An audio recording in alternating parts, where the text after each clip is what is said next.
What's going on, everyone? It's Anthony from S2K and the Ant. So what we have to hear today is it's a diff that I got for free from my friend. Light.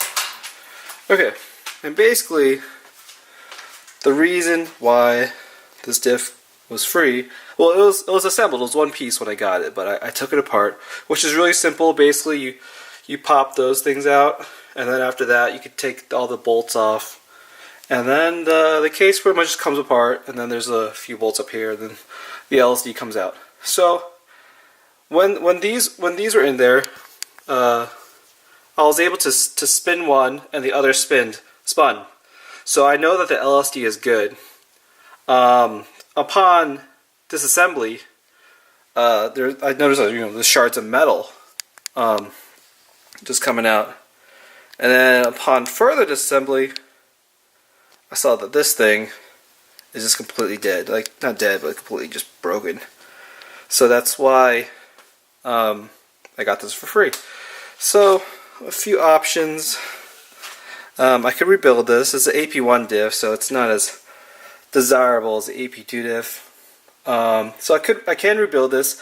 I can use a 4.77 pinion and ring set from a Kia Sportage, which would give like an Ap1. It would make an Ap1 feel a lot faster, but it would pretty much speed up everything by 700 RPM. So in every gear you'll be going 700 RPM faster. So it would give you the impression that you're revving up faster, going through the gears faster.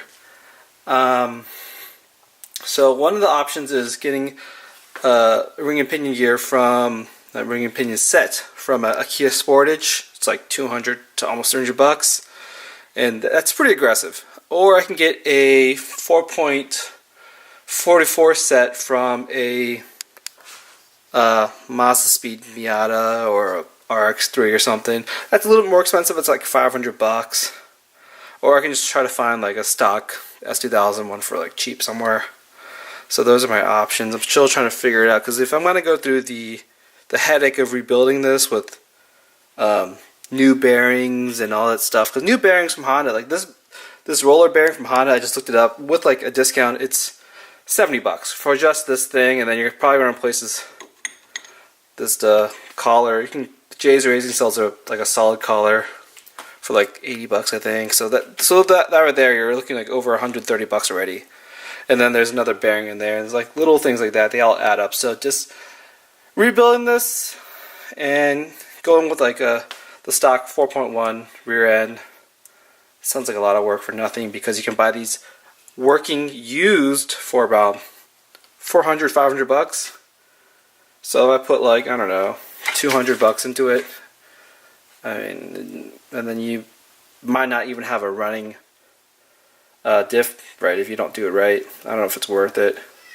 So I'm thinking maybe I should just go with the Kia gear set and then build it right. And there's also, since this is the Ap1 diff housing, there's options to make it stronger, like send it to Comtech, and then they'll send you back this assembly with like CNC machine caps or something cool like that. And then there's also like Spoon sells a upgraded capacity case, which is like, I don't know, 700 bucks or something. So there's ways to go like super crazy into this. So I don't know if I should just shelve this project or dive into it.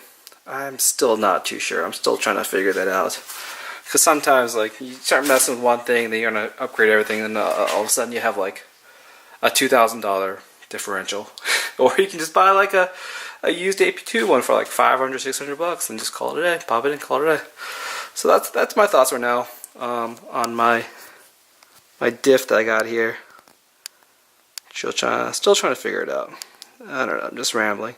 Cool, so, once again, Anthony from STKandtheAnt.com. Let me know what you think. Comment below. And that's it. See ya.